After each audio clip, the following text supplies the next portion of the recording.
Halo Shalom, selamat berjumpa kembali sahabat Yud Kinanti. Kinanti, kini menabur yang baik, nanti menuai yang baik. Kini menabur yang buruk, jangan-jangan nanti menuai yang buruk.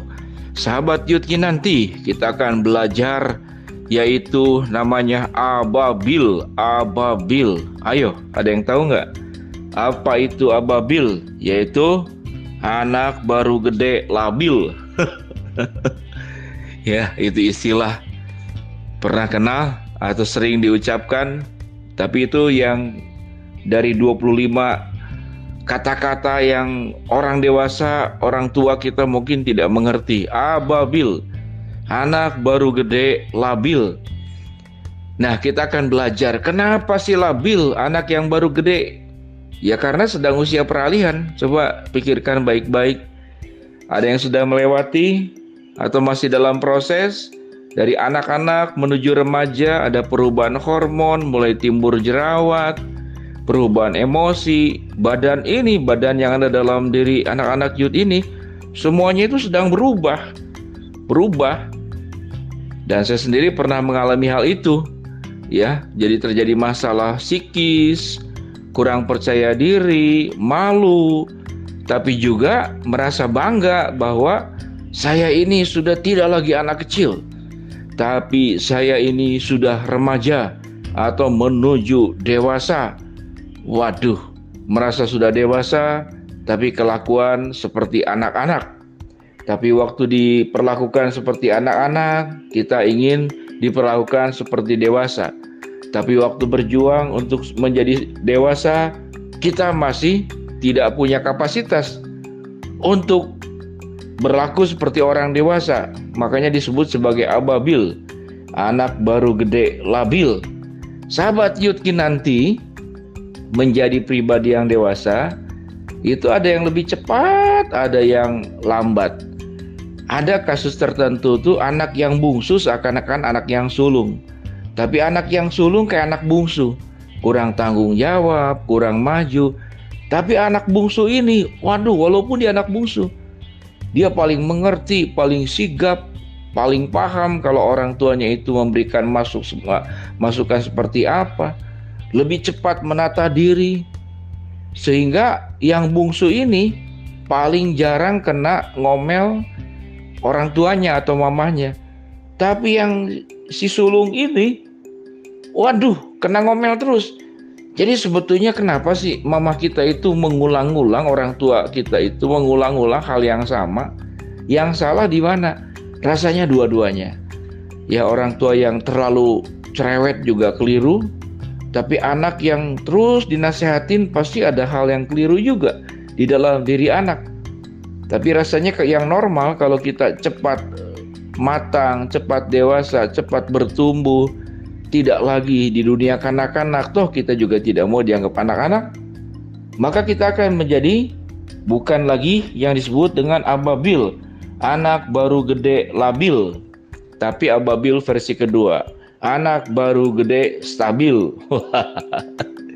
Ayo pilih yang mana? Dua-duanya ababil. Ababil tipe pertama, anak baru gede labil. Ababil tipe kedua, anak baru gede stabil. Wih ya. Bagaimana supaya bisa stabil? Yuk kita belajar. Bagaimana supaya bisa stabil? Paling sederhananya begini dah. Pernah nggak kalau kita duduk di meja makan atau di tempat belajar ya, tempat belajar itu kadang-kadang kan si mejanya itu suka goyang-goyang, ceklak cekluk, ceklak cekluk. Pernah ngalamin nggak? Nah ayo, kenapa penyebabnya? Karena kakinya itu ada yang tidak simetris, panjang sebelah, atau lantainya yang tidak rata.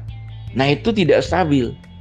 Jadi ada yang panjang sebelah, ada yang lebih panjang prinsipnya, atau tidak stabil bawahnya. Coba bayangin kalau tidak stabil, kita simpan apapun yang di atasnya itu bahaya sekali, ya kan? Tetapi kalau stabil itu berarti panjangnya sama. Nah itu disebut dengan balance ya, seimbang. Depan, belakang, kiri, kanan sama, itu seimbang. Jadi pertumbuhannya itu seimbang. Tidak ada sesuatu yang lebih panjang, yang sesuatu itu lebih pendek. Nah, kalau dibilang apa keseimbangan yang perlu diperjuangkan buat anak-anak youth nanti? Ayo, apa keseimbangan yang perlu diperjuangkan? Sebetulnya banyak hal. Kalau kita ingin dimengerti, kita harus belajar mengerti. Kalau kita menuntut orang tua juga ada tuntutannya pada kita. Yang seimbang itu bagaimana? Timbal balik. Maka dia akan seimbang. Apalagi yang disebut dengan seimbang, balance antara waktu main dengan waktu belajar. Harus seimbang. Tapi kalau main game, mainnya lebih banyak daripada belajarnya, tidak seimbang. Tidak seimbang itu menimbulkan goncangan. Betul kan? Coba kalau meja nggak seimbang, goncang kan? Kita tekan sini, goyang-goyang dia. Nah, menimbulkan goncangan, menimbulkan goyangan. Tapi kalau stabil, tertata, diatur, timetable hidupnya baik, antara tidur dan bangun seimbang, ya kan? Betul kan? Kalau kita bangun terlalu siang, terlambat, tidak seimbang kan, buru-buru.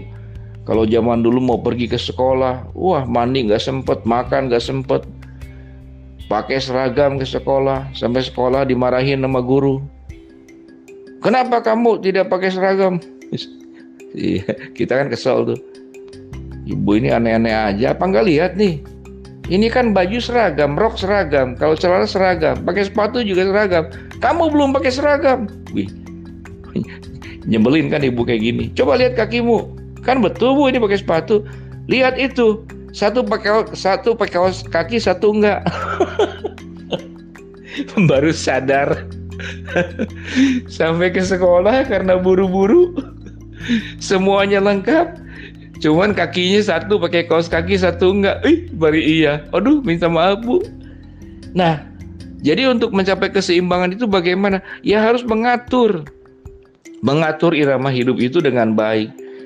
Nah, kepentingannya buat siapa? Ya kepentingannya ya buat diri sahabat youth nanti juga. Sehingga bagaimana sih supaya kita tuh menjadi ababil, anak baru gede yang stabil, bukan anak baru gede yang labil. Yaitu ciptakan keseimbangan. Dalam 1 Korintus 13 ayat 11 nih. 1 Korintus 13:11. Sekarang sesudah aku menjadi dewasa, aku meninggalkan sifat kanak-kanak itu. Karena kalau kanak-kanak itu labil, kalau mau jadi dewasa itu stabil. Jadilah ababil, anak baru gede yang stabil, dan jangan menjadi ababil yang kedua, anak baru gede yang labil. Selamat menjadi anak-anak youth yang menuju kepada kedewasaan.